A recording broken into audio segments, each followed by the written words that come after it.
I'll offer you a solution, Senator Willie. What do you think, Doc?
Good morning, good morning. Magandang umaga po sa ating lahat.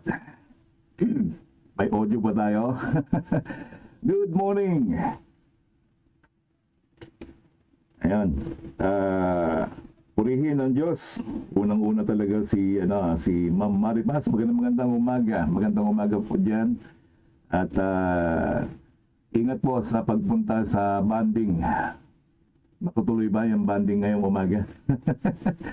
Anyway, apologize po. Baka hindi pa ako makapunta. Higit sa lahat ay hindi po maganda yung weather. So, good morning po sa ating lahat. Good morning sa mga bagong gising. Tayo po ay magsama-samang magpuri sa Panginoon. Meron bang audio? Walang audio. Paki-testing na, paki-check na lang po kung may audio tayo. Yun, meron. Okay. Sa banding. Tutuloy ba yung banding ngayong umaga? Alright.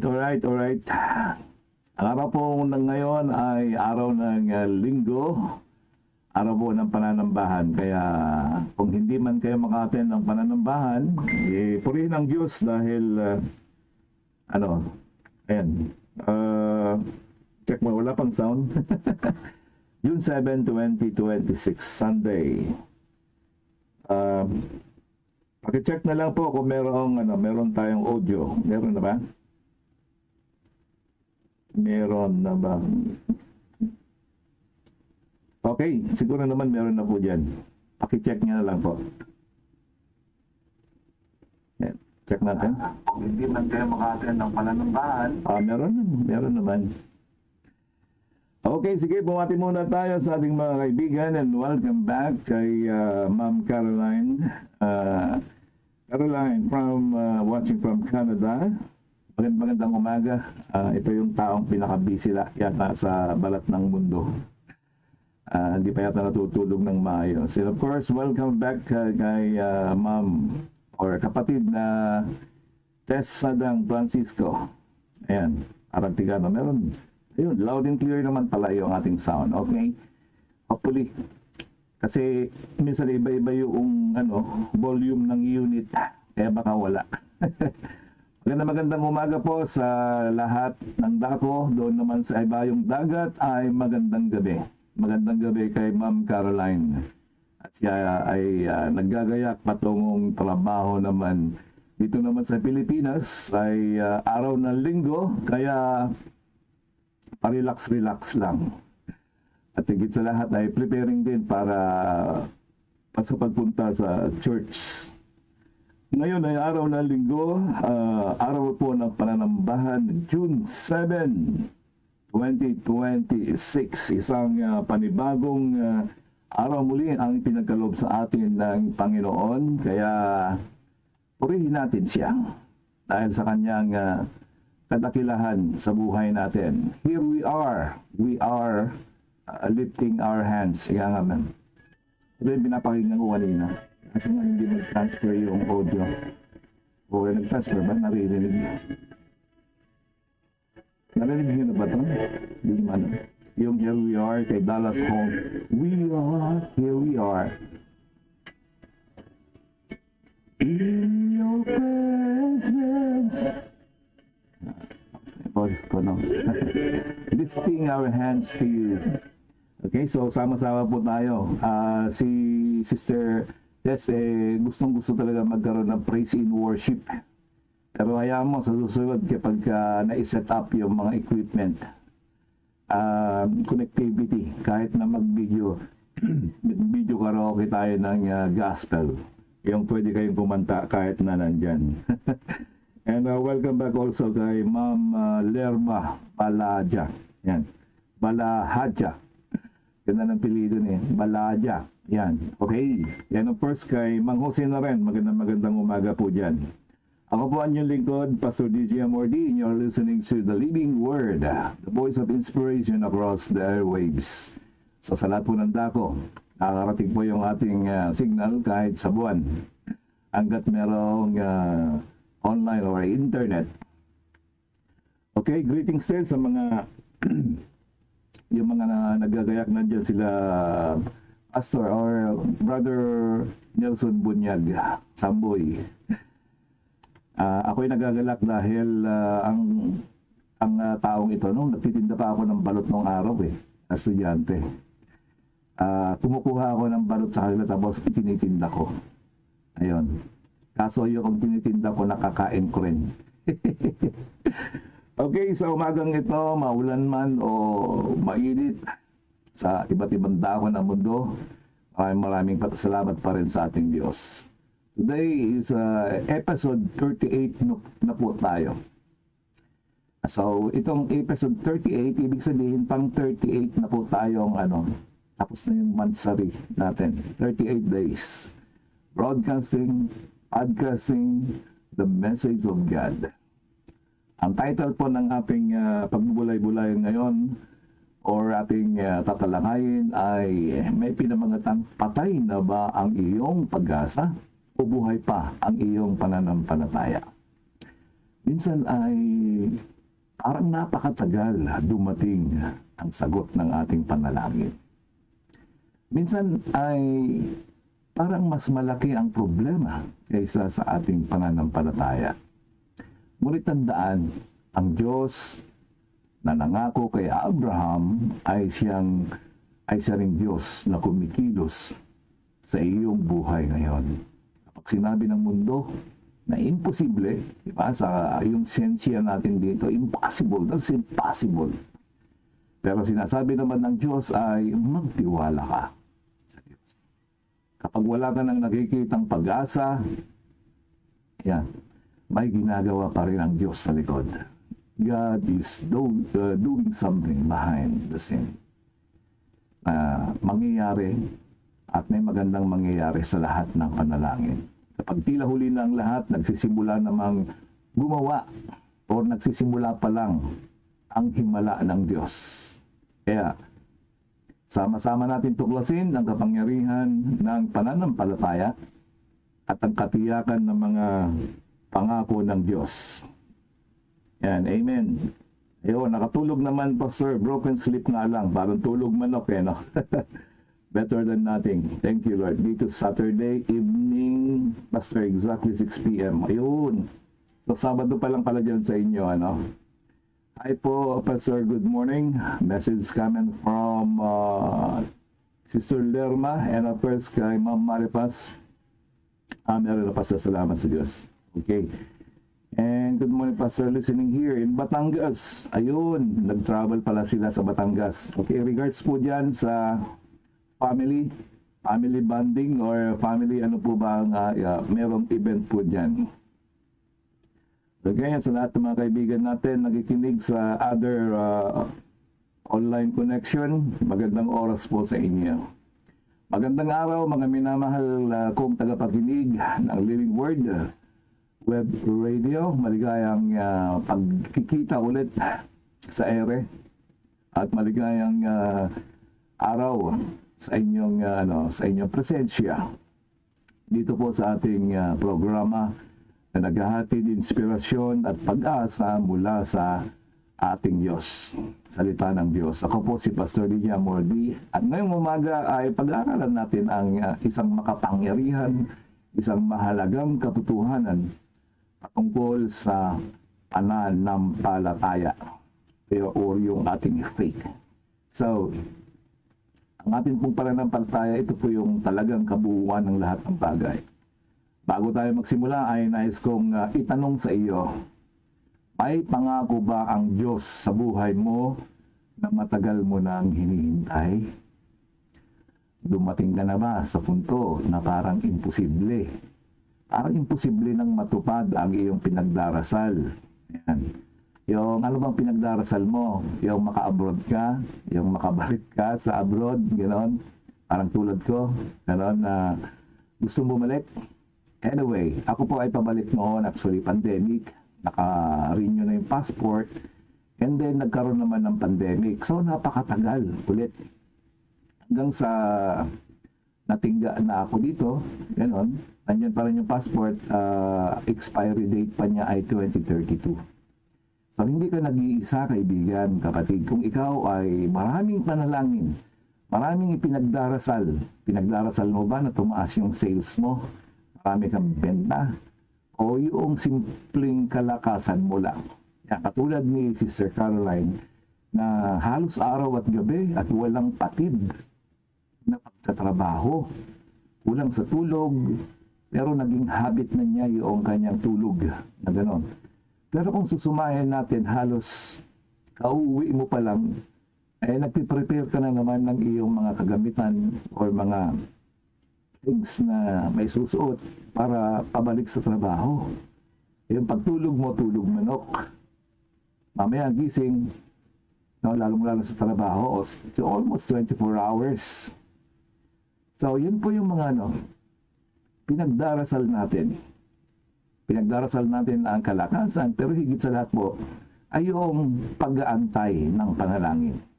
Pag na dumating na yung kasagutan, meron ka rin na mga another na panalangin. Di ba? Marami kang hinihiling. Anyway, nagtitiwala ka pa rin ba sa Diyos kahit na salungat o salungat na ang nakikita mong sitwasyon? Ibig sabihin, parang namang walang nangyayari. Parang gano'n. Pero hindi natin alam na may ginagawa ang Diyos behind the scene. O mas naniniwala ka ba sa problema mo kaysa sa pangyarihan ng Diyos? So, yun po yung mga katanungan bago tayo magsimula. So, magnilay-nilay tayo. Ako ba, maraming panalangin na hindi pa nasasagot? Ako ba, marami na rin panalangin na sinagot na ng Diyos? Minsan, ang Panginoon ay sumasagot sa hindi mo alam kung kailan darating. Bigla na lang dumating ba? Purihin ang Panginoon. Dati, pinagpupray ko na makabili man lang ako ng upgraded na computer. Okay?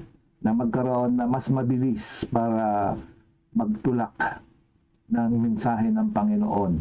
Ibig sabihin, to deliver the message all over the world. But we need a special gadget. We need a upgraded, yung malakas. Kahit pa paano. Hindi naman siya yung sobrang lakas na kundi nasa gitna lang. And thank you very much for extending the hands of our beloved brethren. Ika nga, instant. So yun po yung kasagutan ng Diyos. Gumagamit siya ng ibang tao para matulungan na ma-meet yung prayer mo at mapalad din ang taong ito. Dahil kung ano yung ibinigay niya na amount na yan, ay mas, sabi ng banal na kasulatan, ay 70 times. Always yun. Marami pong mga aminensin sa Biblia na 70 times. When you do good, you pay it forward, parang gano'n. May tumulong sa'yo, yung tumulong na sa'yo, pagka ikaw ay tumulong, babalik yun sa'yo ng 70 times, yung sinasabi. At yung tinulungan mo, if he or she will pay it forward, ganun din po yung mangyayari, yung blessings, no? But anyway, huwag po nating laging ugaliin na merong in return. Sabihin na lang natin na, kasi Lord ang nagbigay ng pagpapala. When we ask something, okay, tama po, be specific, pero magpasalamat po tayo sa ating Panginoon. Kaya, nandun po yun, when you give, sabi nga nun better to give than to receive. Diba? And then, sabi dito, pinagpala daw yung mga cheerful giver. Amen. Ang mensaheng ito ay para sa iyo, kaibigan, kapatid. Kaya, huwag kang aalis, tapusin mo hanggang sa matapos, ilang minuto lang ito. Ang teksto po natin ay sa Romans 4, verse 13 to 17. Pero bago pong lahat, tayo po ay manalangin subaglit. Maraming salamat, Ama. Dakilang Panginoon, binubuksan po namin ang aming kaisipan, ang aming mga puso. Lord, kung hindi man bukas, Panginoon, ay buksan mo ang aming mga puso at isipan. Hinihingi namin, Panginoon, ang presensya ng Banal na Espiritu na siyang gumabay sa amin, sa aming pagbubulay-bulay na ito, Panginoon. Lord, hipuin mo muli ang iyong mga kaibigan, ang aming mga kaibigan, aming mga kapatid, at pagkaroon, Panginoon, ng karunungan. Ayon sa iyong pangako, ang sino mang humihingi ng karunungan ay bibigyan. Thank you, Jesus. In our pray, in the name of Jesus. Amen. Ang background ng talatang ito ay Aklat ng Roma ay sinulat ni Apostol Pablo sa mga mananampalataya sa Roma. Sa kabanatang ito ay ginagamit ni Pablo si Abraham bilang halimbawa ng tunay na pananampalataya. Pinapakita niya na ang kaligtasan at pagpapala ng Diyos ay hindi nakukuha sa pamamagitan ng pagsunod sa kautusan, kundi sa pamamagitan ng pananampalataya. Okay, nais ko pong sabihin dito, ano ba ang difference ng pagsunod sa kautusan at sa pamamagitan ng pananampalataya? Sa libro po ng banal na kasulatan sa Old Testament, nandun po yung old commandments, no? Pero marami po kasi sa bansang sa Roma noon na sila nga ay sumusunod, sinabihang sumusunod sa kautusan. Pero malayo ang kanilang puso sa ating Diyos. So, ibig sabihin, puro sunod lang ng sunod. No, sunod lang sila ng sunod. So, dito po yung diferensya ng pagsunod kaysa sa pananampalataya. Pagdating po ng New Testament, nandun na tayo kay Jesus Christ. Ibig sabihin, nakapackage deal na po yun. Manampalataya lang sa ating Panginoong Jesus. Nandun na po lahat yun. Kumpleto na po yun. Kasama na po yun sa ano. Pero hindi yung katulad na pagsunod mo na one by one, ay kailangan kong sundin to, kailangan kong sundin. Napakarami pong batas na kailangan natin sundin. Pero dito po sa New Testament, sa panahon natin ngayon, manampalataya lang tayo sa ating Panginoon. And that's it. Ito po yung tinutukoy dito. Number 1, ang mga pangako ng Diyos ay tinatanggap sa pamamagitan ng pananampalataya. Okay? So, sa pamamagitan ng pananampalataya, sabi dito, sa Romans 4:13, hindi tinanggap ni Abraham ang pangako dahil siya ay perfecto o dahil nasunod niya ang kautusan. So, ibig sabihin, galing talaga ni Abraham, no? Perfecto niya. Tinanggap niya ito dahil siya ay sumasampalataya. So, ibig sabihin, hindi po nakabase doon sa law o sa batas, kundi sa pamamagitan ng pananampalataya. Kahit hindi mo na kailangan isaulado yung 10 Commandments.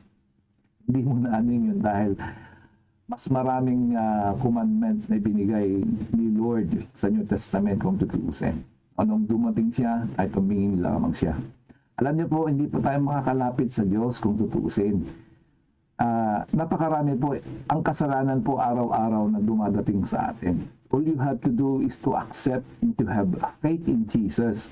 Ang jacket na ito, isusuot mo lang parang ganon. At si Jesus Christ yan. At yan po ang nakikita ng ating Diyos. Hindi ikaw, kundi dahil sa pamamagitan ni Jesus Christ na naka-jacket sa iyo, suot-suot mo, yan po yung pananampalataya mo na nag-uugnay ng relasyon sa ating Panginoong Jesus. Maraming tao ang nag-iisip, kapag mabait ako, kapag pagpapalain ako ng Diyos, kapag mabait ako, o masasabihin nilang, oh, I'm good, hindi naman ako gumagawa ng kasamaan, wala naman akong tinatapakan, and that's good enough. Yan po yung sinasabi nilang self-righteous, no? Mabait daw siya, pagpapalain siya ng Diyos. Ngunit ang biyaya ng Diyos ay hindi gantimpala sa mabubuting gawa. Kasi kung magkakaroon tayo ng effort, sukatan lamang sa paggawa ng mabuti, edi talo tayo sa mga politiko. No? Namimigay sila ng daan-daan, o hindi man daan-daan, libo-libo, hindi libo-libo, nasa maleta pa. O, di ba? At sabihin nila, ito ay handog sa mga tao para sa aking kabutihan. Hindi po doon. Ito po ay regalo na tinanggap o tinatanggap sa pamamagitan ng pananampalataya. It's a gift. Okay? It's a gift from God na ito ay bigay. Sorry po. Nabigay ng Diyos ang biyaya sa atin. Ito ang isang ilustrasyon. Isipin ng isang ama na nangangakong bibigyan ng bahay ang kanyang anak. Ito ay ibinigay dahil mahusay ang anak. Kundi dahil hindi ito ibinigay na hindi niya ibinigay sa kanyang anak, kundi dahil ang pagmamahal ng isang ama. No? Hindi dahil sa mahusay siya, hindi dahil sa matalino siya, no? Kundi dahil siya ang amang ito ay mahal na mahal niya ang kanyang anak. So, ganun din po ang Diyos sa atin. Ang mga pangako niya ay nakasalalay sa kanyang pag-ibig, katapatan, hindi sa ating kakayahan. Amen? Kaya kapag may pangako ang Diyos sa iyong buhay, huwag tumingin sa iyong sarili. Huwag tumingin sa iyong sariling kakayahan. Tumingin ka sa katapatan ng ating Diyos. Pangalawa, hindi kayang iligtas ng kautusan ang tao. Okay? Your religion won't save you.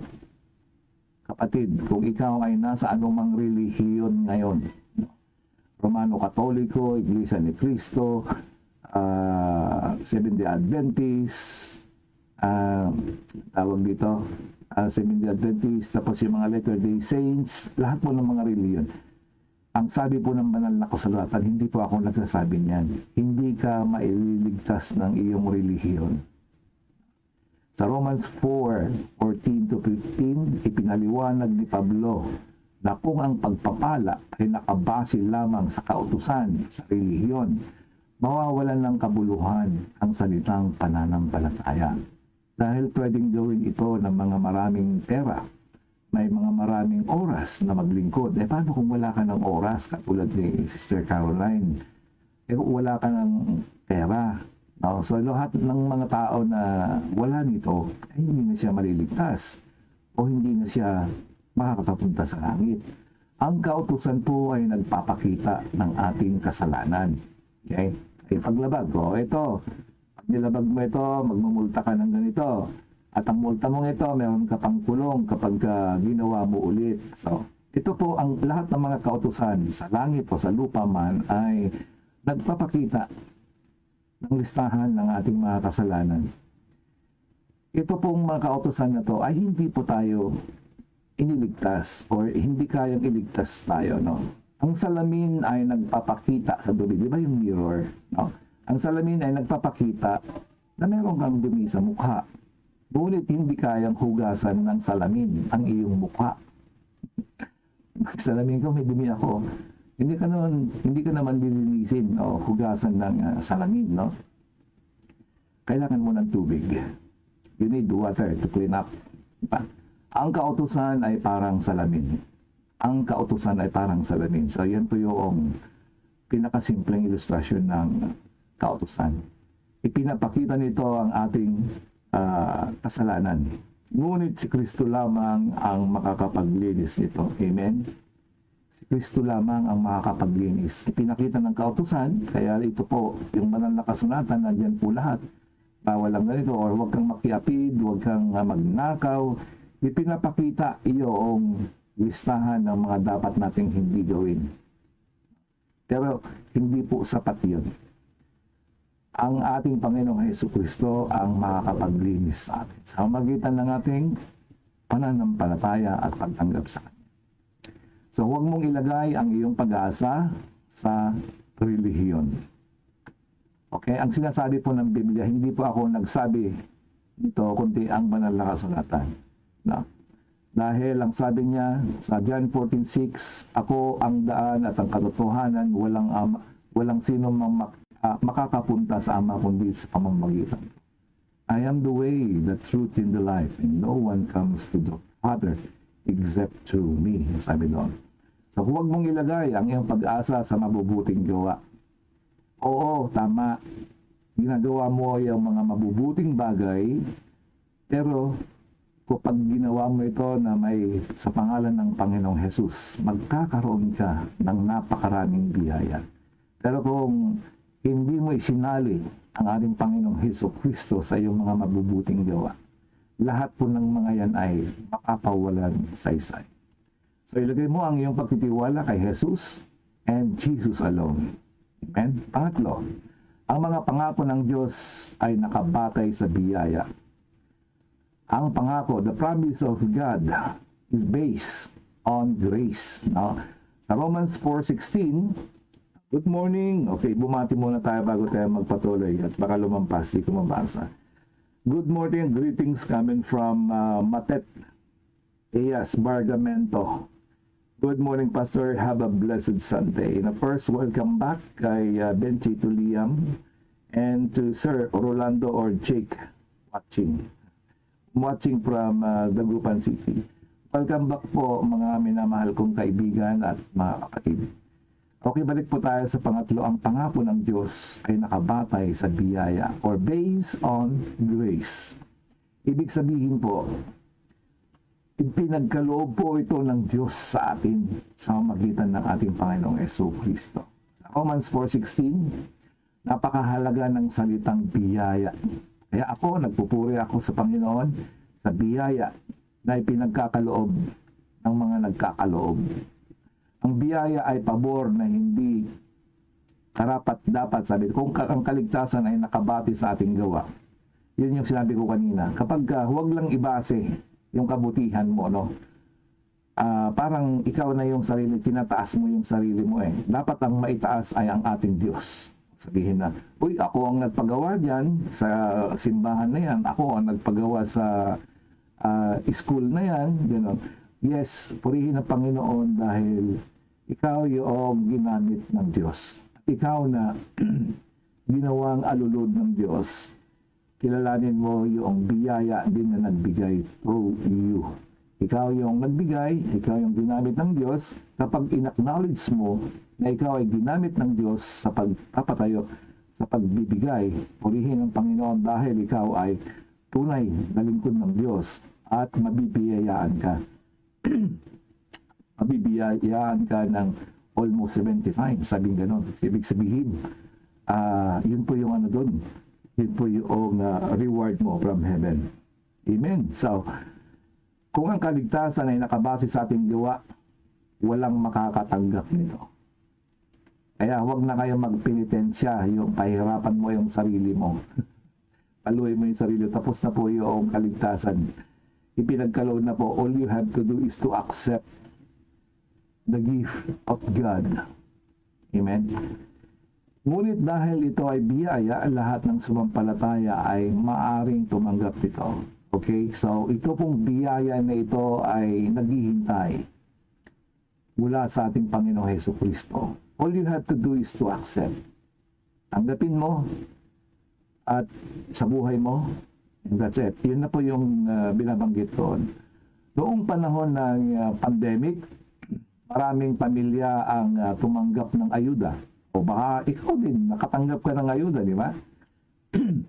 Ito pong ayudang ito ay hindi nila ito binayaran. Hindi nila ito pinaghirapan. Binigyan nila dyan ayuda. Tinanggap nila ito bilang tulong. At masigit pa roon ang biyaya ng Diyos. Libre, ngunit napakamahal dahil si Kristo ang nagbayad sa krus. Minura, binuli, ipinako sa krus ang ating Panginoong Hesus dahil sa iyo, dahil sa akin. So siya na po yung nagbayad ng ating kaligtasan. Ang sabi ng Ephesians 2:8, "For by grace we have been saved." Amen. Narito po ang ilang aplikasyon nito. Kung pakiramdam mo ay hindi ka karapat dapat lumapit sa Diyos, tandaan mo, wala talagang karapat dapat. Tayo ay niligtas dahil sa biyaya. Lahat po tayo. Lahat po tayo. Ayon sa Romans 3:10, lahat po ay nangagkasala at lahat ay walang matuwid kahit isa. Kaya sa pamamagitan lang ng ating Panginoong Hesus, kung mayroon kang Panginoong Hesus at namarkahan ka sa iyong puso at isipan, ito po ang makikita ng Diyos. Ibig sabihin, tayo po ay ligtas. Tayo ay naligtas sa biyaya, hindi sa mabubuting gawa, hindi sa mga relihiyon na kinaaniban mo ngayon, kundi tayo po ay naligtas dahil sa ating Panginoong Hesukristo. Yan po ang sabi ng banal na kasulatan. Ito po ang pangapat, ang Diyos ay dalubhasa sa imposible. God is impossible, doing something. Lahat ng mga imposible, no? Sa Romans 4:17, tinawag si Abraham na ama ng maraming bansa kahit wala pa siyang anak noon. Sa paningin ng tao, imposible yun. Ngunit sa Diyos, tapos na ang lahat. Ibig sabihin po, dahil sa kapangyarihan ng Diyos. Nakikita niya ang hinaharap na parang kasalukuyan because He is God. Tinatawag niya ang mga bagay na wala pa. Tinatawag niya ang mga bagay na wala pa na parang naroon na. Okay? So, kung marami po tayong pinanalangin sa Kanya, your answer is on the way. Huwag mong, dahil siya po ay Diyos, siya po ang nangako sa atin. Ito po ang isang, meron po akong kwento sa inyo na kwento ng isang magsasaka na nagtanim ng punong mangga. Pagkatapos ng isang linggo, okay, wala pa rin tumutubo. O sabihin na lang natin na lumipas ang ilang buwan, lumipas ang taon, wala pa rin bunga. Ngunit hindi niya hinukay ang puno para tingnan kung lumaki ang ugat. So patuloy lang niya nitong dinidiligan. Patuloy siyang naghihintay. Alam niyang may nangyayari sa ilalim ng lupa ay hindi mo nakikita kahit hindi pa niya nakikita. Ganun din po ang ating pananampalataya. Kapag nananalangin ka at tila walang sagot, hindi ibig sabihin na walang ginagawa ang Diyos. Maaring ang ugat ng iyong himala ay lumalim pa lamang. Lumalalim, kasalukuyang lumalalim pa. Ang Diyos ay gumagawa kahit hindi mo nakikita. Na kapag tila imposible ang sitwasyon, no? Baka magkakanak pa kaya ako? Parang gano'n. Matanda na yung si Abraham noon. Diba? Yung kanyang asawa, sino ba yung asawa niya? Naging anak niya si Isaac. Diba? So, nandun yung pagtitiwala na lahat ang imposible. Kapag matagal ang sagot, maghintay pa rin. Kapag maraming hadlang, manalangin pa rin tayo. Kapag madilim ang paligid, sumampalataya pa rin tayo. Dahil ang Diyos ng Biblia ay Diyos pa rin ng mga himala. Ito po ang ating bilang pagtatapos po ang ating conclusion, mga kapatid, ang mensahe ng Roma 4, verse 13 to 17 ay napakalinaw. Ang pangako ng Diyos ay tinatanggap sa pamamagitan ng pananampalataya. Kaya kung gusto mong tanggapin ang mga pangako na binabanggit po sa kasulatan, sa banal na kasulatan, manampalataya ka. You have faith sa pamamagitan po ng pagtanggap sa ating Panginoong Jesucristo, sa pamamagitan ng pakikinig ng kanyang salita. Ito po yun. Kaya marami pong blessing mula sa langit. Ang kailangan lang po natin ay we must have a faith in Him. Hindi tayo naliligtas sa kautusan o sa anumang relihiyon, kundi sa biyaya lamang ng Panginoong Yesus. Ang Diyos ay tapat sa kanyang mga pangako at walang imposible sa Panginoon. So, lahat po ng mga hiling mo, lahat po ng pinapanalangin mo sa kanya, claim it. Claim it na nangyari na po ito. Sabi nga doon sa banal na kasulatan, sa isang verse let the weak say, I am strong. And let the poor say, I am rich. Napakaganda pong awit yun. Let the weak say, I am strong. Let the poor say, I am rich. So, yun po, napakasarap po namin sa magitan ng iyong pananampalataya. Lahat po ang naibinulog mo sa panalangin. Walang imposible sa Diyos. Maaring may mangarap kang tila hindi natutupad. Maaring may sakit, problema sa pamilya, utang na hindi mabayad-bayadan, mabigat na pagsubok. Yan po yung mga nararanasan po natin. Ngunit tandaan, ang Diyos na nangako kay Abraham ay siya rin ang Diyos na kasama mo ngayon. Ngayong araw, eto mga kapatid, tanungin mo o isang hamon sa iyo. Ano ay pinangako ng Diyos na kailangan kong panghawakan? Ano ang sitwasyong itinuring kong imposible? Handa ba akong magtiwala sa Diyos kahit wala pa akong nakikitang sagot? Kapatid, kaibigan, piliin mong maniwala sa Diyos kaysa iyong takot. Tayo po ay manalangin. Panginoon, maraming salamat uli, O Lord, sa aming napagbulay-bulayan. Maraming salamat sa mga pangako na kailanman ay hindi mo binigo. Palakisin mo ang aming pananampalataya tulad ni Abraham. Tulungan mo kaming magtiwala sa iyo kahit napakahirap. Kahit matagal at kahit tila imposible, pagpalain mo po ang buhay ng bawat isa. Marami pong kahilingan, marami pong panalangin, nalangit sa karamdaman, sa pinansyal, at sa mga pinaplano sa buhay, Panginoon. Tugunin mo ang kanilang mga panalangin ito.